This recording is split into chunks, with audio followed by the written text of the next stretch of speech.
Subscribe to our YouTube channel and press the bell icon to get the latest updates. चाहता हूँ किसी भी बिहारी भाइयों को बिहार से बाहर क्यों जाना पड़ता है? बाल बच्चों के लिए, पेट के लिए, भूख के लिए। क्योंकि जब भूख लगती है ना साहब, जब भूख लगती है तो ना ऊंचा देखता है ना नीचा देखता है। रोटी चाहिए होती है। और रोटी कहाँ से मिलता है?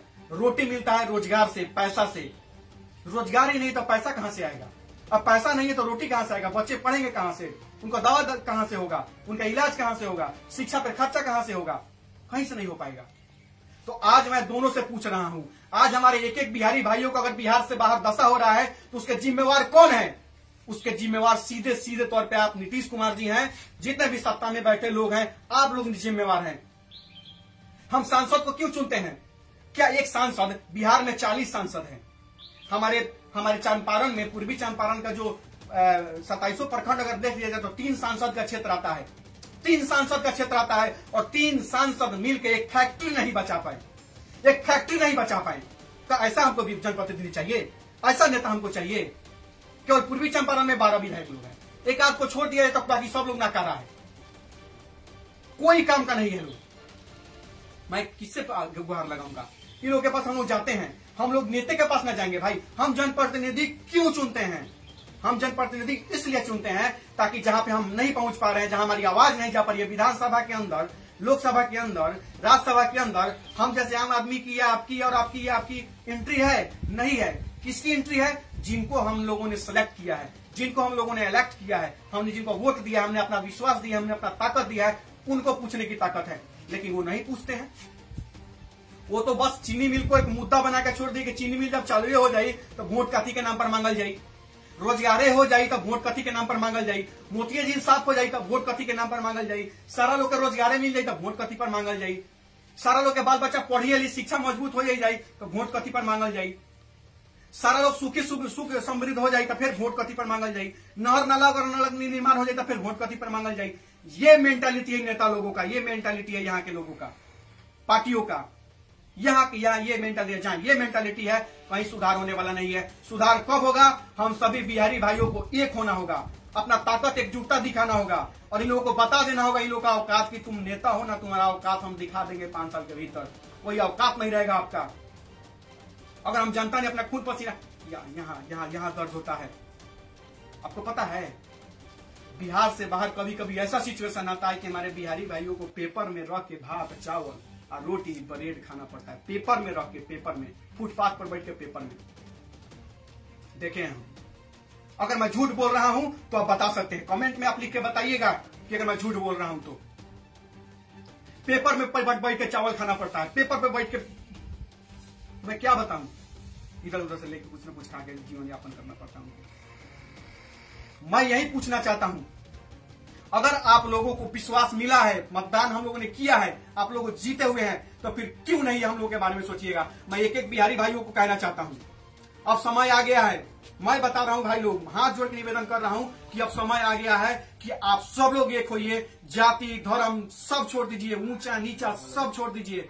बस एक चीज ध्यान में रखिए कि हमें हमारा हक चाहिए, हमें हमारा अधिकार चाहिए।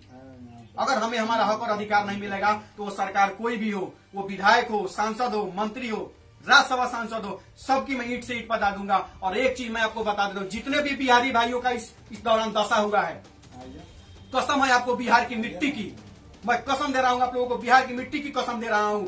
एक दिन, एक मिनट जो आपने वहां बिताया इस लॉकडाउन में, जो दुख का, जो तकलीफ का, आंसू निकल रहे हैं हम लोगों के अंदर से, रो रहा है आदमी अंदर से अंदर। इस तकलीफ को देखकर जब हम लोग यहाँ बैठ के इस तकलीफ पर रो दिए हैं तो भाइयों आपका क्या कंडीशन होगा, हमसे नहीं छुपा है, हमसे नहीं छुपा है। मैं समझ सकता हूं, मैं जान सकता हूं आपके दुख का, मैं समझ सकता हूं आपके तकलीफ का। एक चीज याद रखना होगा, आप वादा करिए आप लोगों से, और आपको कसम है बिहार की, कसम है बिहार की मिट्टी की, कसम है आपके गांव के मिट्टी की। मैं आपको बता देना चाहता हूं, अगर आपके दरवाजे पे आपका नेता आता है, आपका जनप्रतिनिधि आता है, विधायक आता है, सांसद आता है, तो हाथ जोड़ के आप लोगों से निवेदन है, कसम है आपको आपकी मिट्टी की, जरूर पूछिएगा कि आपने हमारे लिए क्या किया था। आपने जब मैं वहां फंसा हुआ था, हमारे बिहारी भाई फंसे हुए थे, आपने हमारे लिए क्या किया था, क्या हुआ था। एक हमारे दरवाजे पर कोई विधायक आ जाए, कोई सांसद आ जाए, सारा हम लोग छोड़ छाड़ के हाँ विधायक जी बैठा जाओ, विधायक जी सांसद जी बैठा जाओ, बैठा जाओ, बैठा जाओ। मैंने हम क्या कहें, लगता है कि भगवान आ गए। काम धंधा पूछो नहीं करता, लगता है कि भगवान आ गए। मैंने एगो बात बताइए, वो काम नहीं किया, रोजगार नहीं दिया, आपके बच्चों का पैरवी नहीं कर रहा है, आपके बच्चों को पढ़ाने की व्यवस्था नहीं कर रहा है, आपका डॉक्टर का फीस नहीं माफ करवा रहा है, भ्रष्टाचार नहीं रुक रहा है, सीओ घूस ले रहा है, आवासीय पैन कार्ड बनाने के लिए घूस लग रहा है, जाति प्रमाण पत्र बनाने के लिए घूस लग रहा है, जमीन का रसीद कटाने के लिए घूस लग रहा है, एलपीसी भूमि स्वामित्व प्रमाण पत्र जिसको कहते हैं एलपीसी बनवाने के लिए घूस लग रहा है। तो नेता क्यों चुनेंगे, विधायक क्यों चुनेंगे, सांसद क्यों चुनेंगे? खाली दिल्ली में बैठ के एसी में बैठ के ऐश करने वाला सांसद चुनेंगे, पटना में एसी में बैठ के ऐश करने के लिए मंत्री और सांसद विधायक चुनेंगे, ऐश करने के लिए चुनेंगे? नहीं। तो आप बिहारी भाइयों से हाथ जोड़ के निवेदन है, आपका आप पे जो बीत रहा है एक एक दुख, एक एक तकलीफ, कसम है आपको बिहार की मिट्टी की, भूलिएगा मत। यहाँ जो आग लगी है आपको आग जलते रहना चाहिए, मैं आपको बता दे रहा हूँ।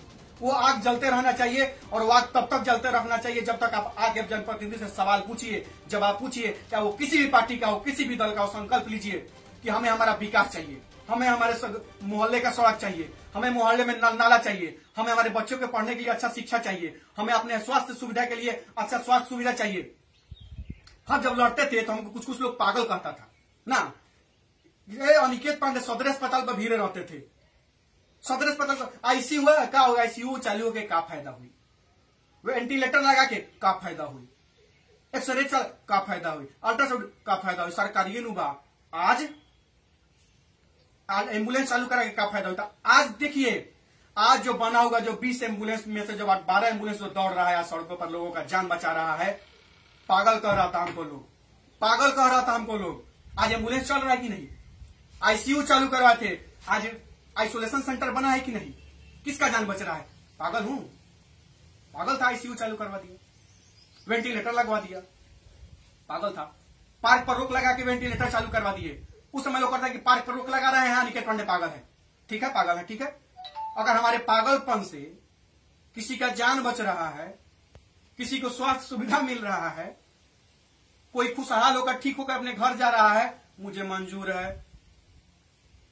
जो लोग मुझे पागल समझते हैं, आप सही हैं, अच्छा समझते हैं, समझिए पागल। अगर किसी के जीवन बचाने वाले को अगर पागल कहा जाता तो मैं पागल हूं। किसी की बेटी की इज्जत बचाने के लिए अगर पागलपन होता है तो हाँ मैं पागल हूं। किसी का गरीब का अगर स्वास्थ्य सुविधा में अगर मदद करना अगर पागलपन है तो मैं पागल हूं।